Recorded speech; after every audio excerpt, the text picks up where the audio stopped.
29 अप्रैल को मणिपुर हाईकोर्ट ने, मैं कोई झिझक के बगैर कह सकता हूं, एक जल्दबाज फैसले के कारण यहां पर जातीय हिंसा और दो ग्रुपों के बीच में हिंसा की शुरुआत हुई। विगत 6 वर्षों से, जब से मणिपुर में भारतीय जनता पार्टी की सरकार आई, मणिपुर बंद, ब्लॉकेड, कर्फ्यू और हिंसा से मुक्त हो गया था। नरेंद्र मोदी जी के नेतृत्व में भारतीय जनता पार्टी की मणिपुर सरकार, हमारे मुख्यमंत्री जी के नेतृत्व में इस डबल इंजन की सरकार ने विकास के सारे पैरामीटर्स में अभूतपूर्व सिद्धियां हासिल की। ये 6 साल मणिपुर के इतिहास में विकास और शांति के 6 साल के रूप में जाने जाते हैं। चाहे सेंट्रल इंस्टीट्यूशन लाना हो, चाहे इंफ्रास्ट्रक्चर को मजबूत बनाना हो, बढ़ावा करना हो, इंडस्ट्रियल इन्वेस्टमेंट लाना हो, एजुकेशनल इंस्टीट्यूशन को सुचारू रूप से चलाकर मणिपुर को नॉर्थ ईस्ट के एजुकेशन और स्पोर्ट्स में हब बनाने की बात हो, हर क्षेत्र में शांति के कारण मणिपुर विकास के रास्ते पर चल पड़ा है।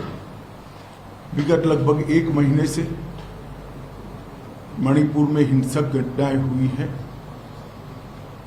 सबसे पहले तो मैं जिन दुर्भाग्यपूर्ण नागरिकों की हाल की हिंसा में मृत्यु हुई है, इस सभी के परिवारों के प्रति देश के प्रधानमंत्री जी की ओर से, मेरी ओर से और भारत सरकार की ओर से इनके प्रति संवेदना व्यक्त करता हूं। जान किसी की भी गई हो, देश के नागरिक की जान जाती है, तब हम सबको, मुझे, आपको, सभी को दुख होना बहुत स्वाभाविक है। ये 2 दिन के दौरान मैंने ढेर सारे इधर और साइड के लोगों से मुलाकात की है। मैंने ये 3 दिनों में अस्थायी कैंपों का दौरा किया है। ये 3 दिनों के अंदर मणिपुर के अलग अलग हिस्सों में, इम्फाल, मोरे, चुराचांदपुर, कोम्पोक्पी, सभी जगह जाकर नागरिकों के प्रतिनिधिमंडल और आहत लोगों से चर्चा करने का प्रयास किया है। राज्य के कैबिनेट मंत्रियों के साथ भी मीटिंग की है। महिला संगठनों के साथ भी दोनों ओर मेरी मीटिंग हुई है। मतई समुदाय के लगभग 22 सीएसओ को मैं मिल चुका हूं। इसी प्रकार से कुकी समुदाय के भी 25 से ज्यादा सीएसओ के साथ मेरी मीटिंग हुई है। बुद्धिजीवी संगठन, प्रोफेसर, रिटायर्ड अफसर, समाज के सभी वर्गों के साथ शांति लाने के उपायों के लिए और शांति की चर्चा के लिए मेरी बातचीत हुई है। अलग अलग 11 पॉलिटिकल पार्टियों के नेताओं के साथ भी मेरी डिटेल चर्चा हुई है। ओलंपियंस और राष्ट्रीय खेलों में खेले हुए खिलाड़ियों से भी मेरी चर्चा हुई है और सभी पार्टी के चुने हुए प्रतिनिधियों से भी मेरी चर्चा हुई है। 2 राहत कैंपों में मैं गया। दोनों राहत कैंप में स्थिति का जायजा भी लिया है और अलग अलग स्तर के भारत सरकार और मणिपुर सरकार के अधिकारियों की, सिविल अधिकारियों की और सुरक्षा बलों की मीटिंग भी मैंने की है। हमने ढेर सारे फैसले भी किए हैं जो आज मैं बताना चाहूँगा। भारत सरकार विगत 1 महीने से चलती हुई हिंसा होने के कारण और हिंसा में किसकी जिम्मेदारी है, इस सभी की जांच के लिए हाईकोर्ट के चीफ जस्टिस स्तर के रिटायर्ड न्यायाधीश का न्यायिक आयोग गठित कर जांच करेगा और ये जांच भारत सरकार की ओर से कराई जाएगी। भारत सरकार मणिपुर के गवर्नर साहिबा की अध्यक्षता में एक शांति समिति का गठन करेगी जिसमें सभी का समावेश होगा।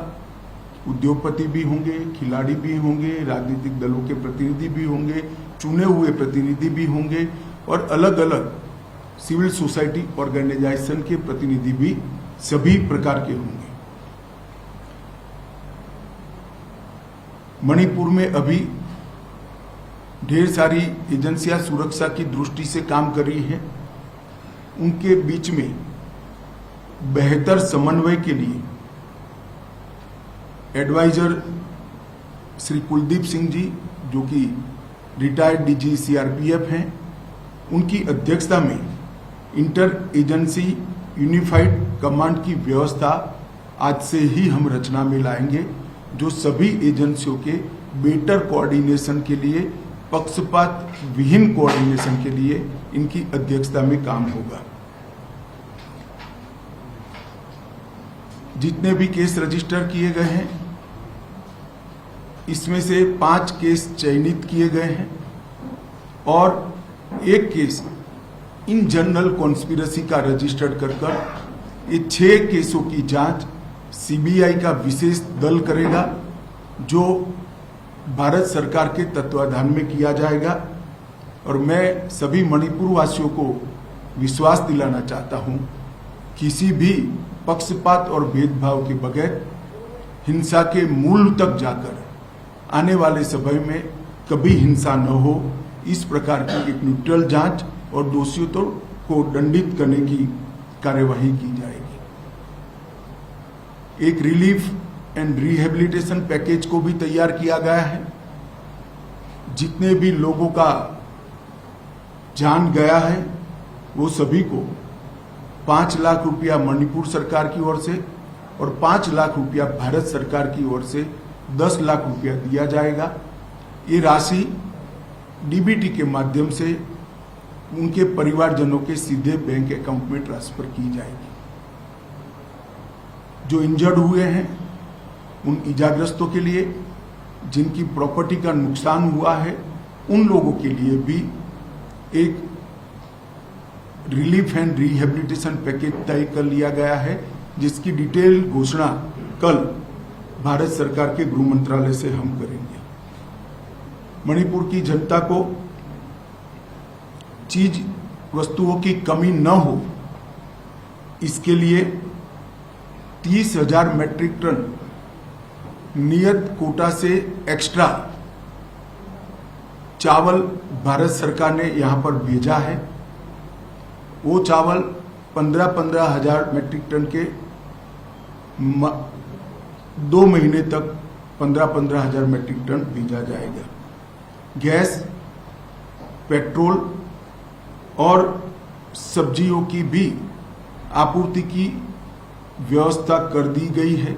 सारी चीजें ऑन वे हैं और उनके वितरण के लिए सस्ता अनाज की जो दुकान है, इसके अलावे एक अलग से कैंप खोला जाएगा जहां उनके इलेक्ट्रॉनिक राशन कार्ड से भी अनाज मिलेगा और जिनको परचेस कर चाहिए उसको भी मिलेगा। वहां से सब्जियां भी बांटी जाएगी, दवाइयां भी बेची जाएगी और पेट्रोल पंप कुछ चयनित कर दिए गए हैं, लगभग 15 पेट्रोल पंप जो दिन रात खुले रहेंगे, जिससे पेट्रोल की किल्लत यहाँ पर हो न सके। आवाजाही में आप सभी जानते हैं थोड़ी दिक्कत है, इसलिए खोनसेंग रेलवे स्टेशन अभी पूरा नहीं बना है, मगर लाइन तैयार हो गई है तो हमने टेम्पररी प्लेटफॉर्म बनाने का निर्णय किया है, जो एक ही सप्ताह में बन जाएगा। तो रेल से भारत के बाकी हिस्सों से मणिपुर की आपूर्ति करने के लिए ये बहुत बड़ी सुविधा होगी। युद्ध स्तर पर ये प्लेटफॉर्म बनाने की कार्यवाही कल से ही शुरू हो गई है।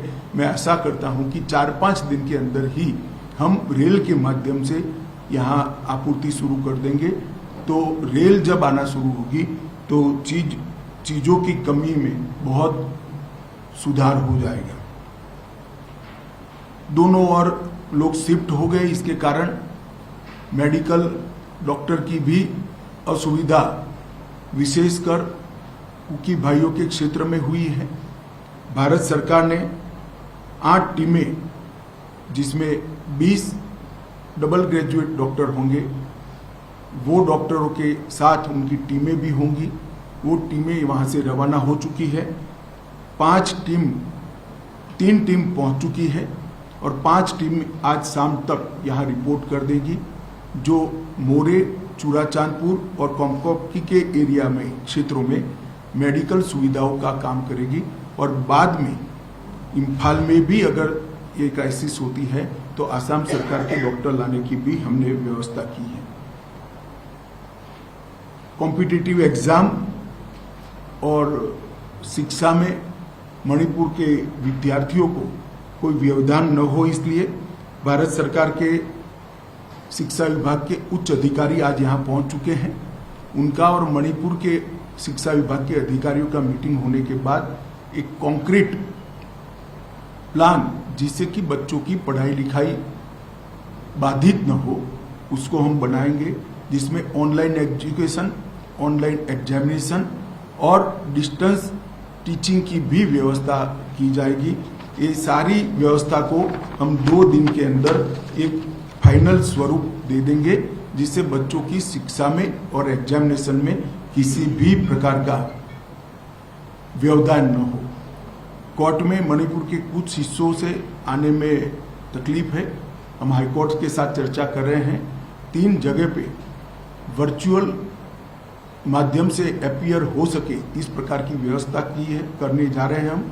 चूड़ाचांदपुर, मोरे और कोमकोकी में, जहां से मणिपुर हाईकोर्ट में सीधी अपनी बहस भी कर सकेंगे और हाईकोर्ट लिबरल तरीके से उनको जब तक स्थिति नॉर्मल नहीं हो जाती डेट भी दे पाएगी।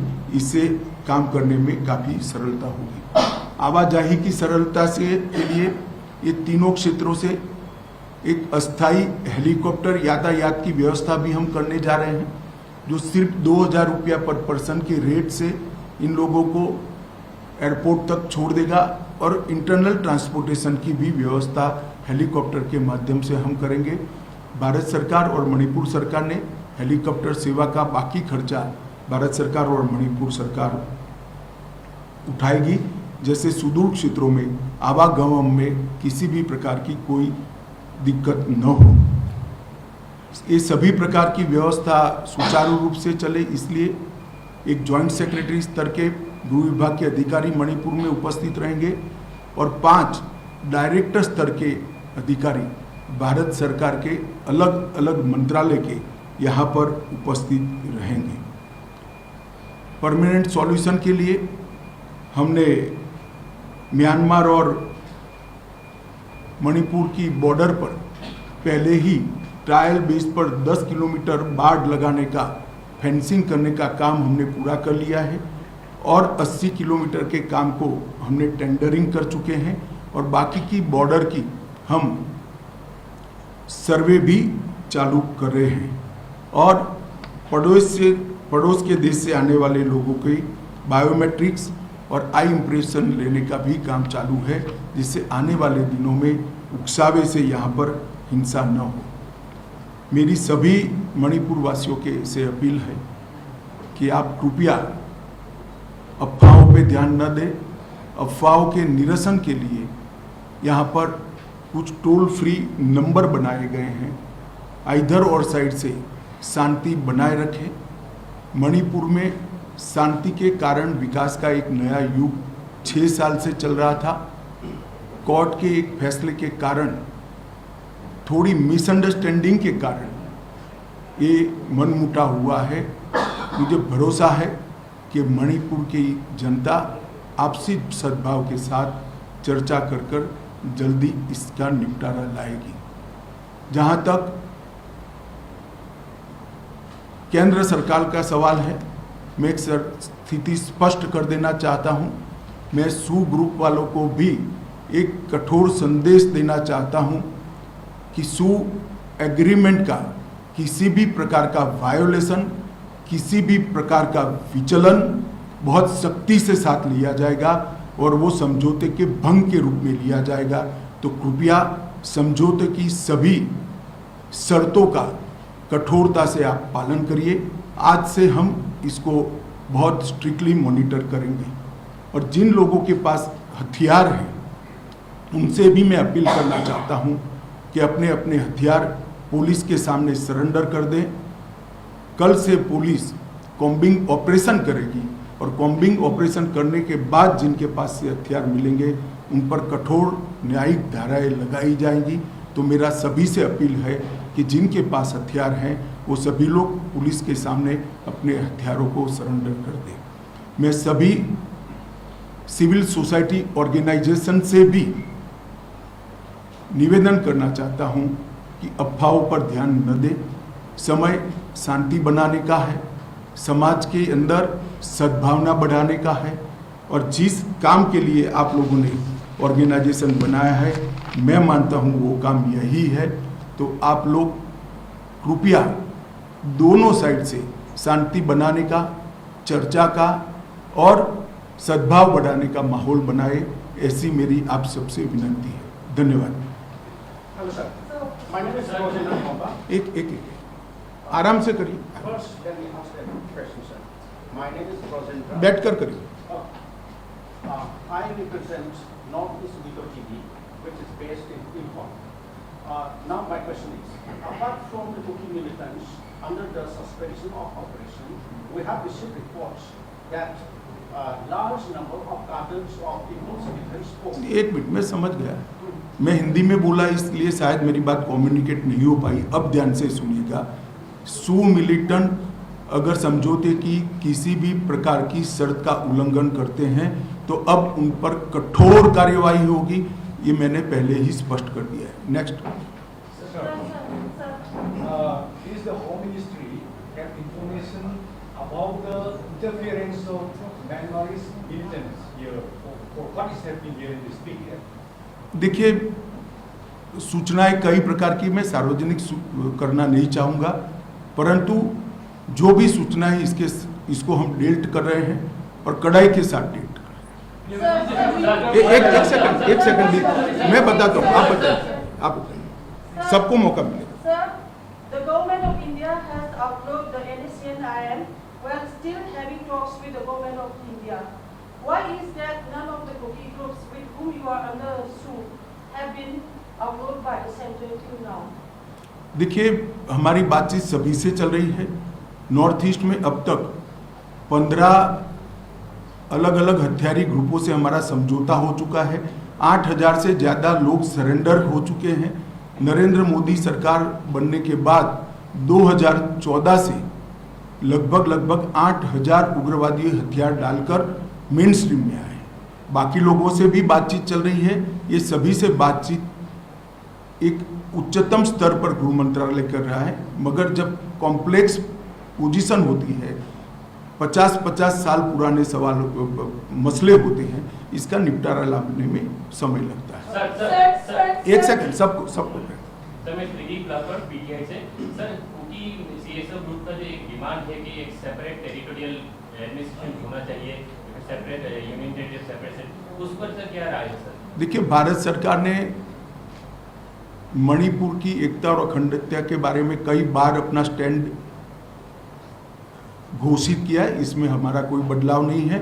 मैं अभी कोई ऐसी बात करना नहीं चाहता जिससे शांति में दखल पड़े, और मेरा आपसे भी निवेदन है कि हेडलाइन बनाने में कृपया ऐसे सवाल मत पूछिए जिससे आइदर और साइड पर एग्रेशन पड़े। Sir, what is the peace theory you are having, since there seems to be a very big division within the state? This is Kumalika from CNN News. देखिए, वार्ता और संवाद यही रास्ता है मतभेदों को और मिसअंडरस्टैंडिंग को क्लियर करने का। मुझे लगता है एक बार राज्यपाल महोदया की अध्यक्षता में पीस कमेटी घूमकर सबको सुनेगी। मैंने भी सुना है, काफ़ी सारी चीज़ें आई हैं। मैंने एक दूसरे के साथ कम्युनिकेट भी किया है, एक दूसरे के ग्रीवेंसेस को। वो दोनों ग्रुप भी अभी अपने यहाँ इस पर विचार कर रहे हैं। एक बार वार्ता शुरू होगी तभी मिसअंडरस्टैंडिंग क्लियर होगी। एक सेकंड, सबको मैं बताऊंगा भाई।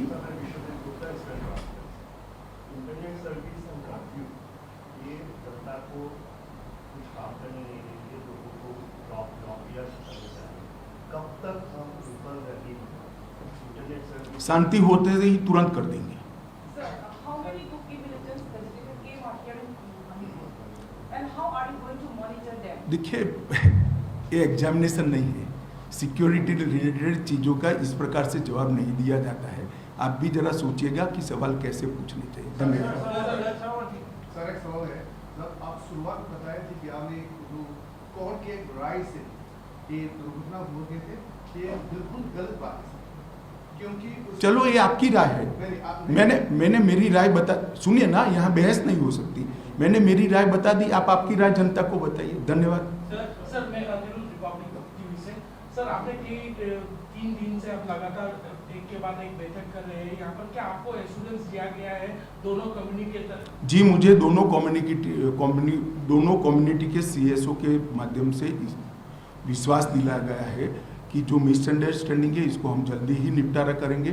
और दोनों कम्युनिटी ने अपनी अपनी जनता के साथ बातचीत करना भी शुरू कर दिया। इसकी ग्राउंड रिपोर्ट भी मिलती है। मैं बहुत ऑप्टिमिस्टिक हूँ कि जैसे ही राज्यपाल महोदय की अध्यक्षता में एक कमेटी घूमकर सबसे चर्चा करना शुरू होंगी, समाधान निकल आएगा। एक second. Sir Saurabh from NDTV। Sir आप जहाँ गए हैं आपको वेलकम भी किया गया है हर जगह पे, लेकिन स्टेट गवर्नमेंट के प्रति एक डिस्ट्रस्ट है। इसको लेकर के आपने जो राज्य की सरकार है उनको कोई सुझाव दिए हैं, कोई एडवाइस दिए हैं कि इस डिस्ट्रस्ट को कैसे दूर करें? देखिए, मैंने काफ़ी सारी चर्चा करी है, स्थिति से अवगत भी कराया है, सुझाव भी दिए हैं, मगर वो आपके लिए नहीं है, राज्य सरकार के लिए। Sir Aishwarya from times now sir, जिस तरीके से लगातार केंद्र सरकार पूरे नॉर्थ ईस्ट को भारत से जोड़ने की कोशिश करती है इंफ्रास्ट्रक्चर के माध्यम से और भी कनेक्टिविटी के माध्यम से, इस वायलेंस के बाद क्या आपको लगता है कि मणिपुर जो आसपास के अन्य राज्य हैं उनसे भी कट हुआ है और उसको जोड़ने की क्या प्रयास किए? ये टेम्पररी फेज है। यहाँ स्थिति सामान्य बहाल होने के साथ ही मणिपुर पहले की तरह विकास के रास्ते पर चला जाएगा, मुझे पूरा विश्वास है। मैडम, आपने एक बार पूछ लिया।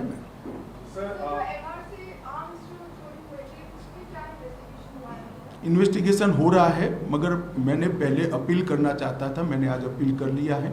जिनके पास भी आर्म्स है वो सरेंडर कर दे। बाद में कॉम्बिंग भी होगा और कठोर कार्यवाही भी होगी। हमारे पास सूचनाएं भी हैं। एक सेकंड। सर, क्योंकि मणिपुर एक बॉर्डरिंग स्टेट है और आपने कहा बॉर्डर को फेंसिंग की बात भी चल रही है और स्ट्रिक्ट विजिलेंस वहाँ पे होगा। अब बाकी जो राज्य हैं बॉर्डरिंग स्टेट मणिपुर के, उन पे किस तरह का असर पड़ सकता है? मणिपुर में इस तरह का वायलेंस। पहले मेरी बात पूरी आप सुन लीजिए। 10 किलोमीटर बॉर्डर फेंसिंग हमने ट्रायल बेस पर किया है और इसके आधार पर 80 किलोमीटर और कर रहे हैं। बाकी का सर्वे चल रहा है। और जहाँ तक बाकी स्टेटों का सवाल है, जहाँ जहाँ प्रॉब्लम होगी भारत सरकार जरूर सोचेगी रिपोर्ट के आधार पर। Sir, you have just said that the government of India will be taking discrimination to the Sikh religion. What would be your view that the Sikh group has been broken the ground rule here? Right now, there's a lot of incidents firing towards the security force, and people, security force are killing here. How will we see the method that the Sikh people are violating their? मैं समझ गया। हमारे पास जो सूचनाएं है इसके आधार पर मैंने उनको अपील की है कि वायोलेशन न करें। वायोलेशन करते हैं तभी कदम उठाने की बात है, और वायोलेशन करेंगे तो कदम उठाना चाहिए, इसमें आप भी सहमत हैं। मैंने यही कहा है कि वायोलेशन न करें। Sir, CDS general Anil Chauhan का एक बयान आया है कि इस बार की जो भी ऑपरेशन रही है वो काउंटर इंसर्जेंसी से कोई रिलेटेड नहीं है, तो राज्य सरकार और सेना के बीच में कोई ना जी, मैंने पहले ही कहा है नस्ली हिंसा है। सर मेरा एक सवाल है सर। सर आपने बहुत सबसे पहले फोकस जो है रिहेबिलिटेशन में की है, जिस चीज़ का घर दबा हुए सर उस कारण सर दोनों समुदाय की सर कुछ ऐसे भी है सर कि वो फिर से वापस जाना नहीं चाहते सर, उसके लिए आप क्या कदम उठाएंगे? हम उनसे चर्चा करेंगे। स्थिति सामान्य होने के बाद उनकी यही मंशा रही तो फिर उसके लिए भी सोचा जाएगा। मुझे विश्वास है कि स्थिति सामान्य होने के बाद, एक दूसरे पर विश्वास होने के बाद पूर्ववत स्थिति हो जाएगी। इलीगल इमिग्रेंट्स जो बहुत सारे यहाँ पे दिखाई दे रहे हैं और हमें वोटर आईडी कार्ड मिले हैं, same photo 2 lakh voter ID card. मैंने इसीलिए कहा कि सबके थंब इम्प्रेशन और आई इम्प्रेशन लेने की शुरुआत ऑलरेडी कर चुकी है भारत सरकार, सिर्फ मणिपुर नहीं सभी राज्यों में। Sir, suspension of operation is applied here in Manipur only. Whereas when there are many Naxalites, when there are gangsters in other parts of India, there is no such program as suspension of operation there to suppress the militant or terrorists. Why here in Manipur, sir? बैठिए, ऐसा है कि suspension of operation की कुछ conditions हैं, तो इसको मानना चाहिए, तभी तो सस्पेंशन ऑफ ऑपरेशन रहता है। अगर कंडीशन टूटती है तो दोनों ओर से टूटेगी। No, there has been both. मैं आपसे बहस नहीं कर सकता, मैंने मेरा जवाब दे दिया। So, what is the understanding कि इतने सारे जो आर्म्स ग्रुप हुए हैं वो पूरे कैसे थे? I mean, what was the failure there? Because काफ़ी कुछ मात्रा में आर्म्स आ गए हैं और जब मॉब आता है तब उस पर डायरेक्ट फायरिंग करना एक झिझक होती है। अब स्थिति सामान्य हुई है और मुझे विश्वास है कि आज मेरे कहने के बाद काफ़ी मात्रा में और भी आ जाएंगे। नहीं आएंगे उसको हम कठोरता के साथ कॉम्बिंग कर ढूंढेंगे। सर ये जो आर्म्स जो यूज हुए हैं फिर दोनों तरफ से, ये सर सूट ग्रुप से निकला है या पुलिस से, फिर सर अक्रॉस द बॉर्डर भी सप्लाई हुआ है? देखिए, आप प्रेस कॉन्फ्रेंस में इस तरह की सूचनाएं मुझसे अपेक्षा नहीं कर सकते हैं भैया। इसके लिए आपको एग्जाम देना पड़ेगा, सिक्योरिटी फोर्स में आना पड़ेगा या तो एजेंसी में आना पड़ेगा। चले, मुझे लगता है अब रिपीटेशन हो रहा है। मैं अंत में आप लोगों को भी अपील करना चाहता हूं कि आप भी शांति हो इस दिशा में आपका रिपोर्टिंग भी कीजिए, आप सभी अपील भी कीजिए और सभी समुदायों को शांति बनाने में आपका सहयोग भी दीजिए। बहुत बहुत धन्यवाद। अमित शाह को आप सुन रहे थे। मणिपुर में इस वक्त हालात सामान्य है, समझौते का उल्लंघन ना हो। मीडिया से भी अपील की कि आप सभी लोग भी शांति बनाए रखने की अपील करें। उन्होंने कहा कि कुछ मिसअंडरस्टैंडिंग थी, कुछ गलतफहमी थी जिस कारण से हिंसा हुई, लेकिन अब सब कुछ ठीक है। हिंसा करने वालों पर कठोर कार्रवाई होगी और जो भी इस तरह की मिथ फैलाएगा या फिर कोई भी अगर इस तरह की अफवाह फैलाता है तो उसके खिलाफ में कार्रवाई भी होगी। अमित शाह ने शांति बनाए रखने की अपील की।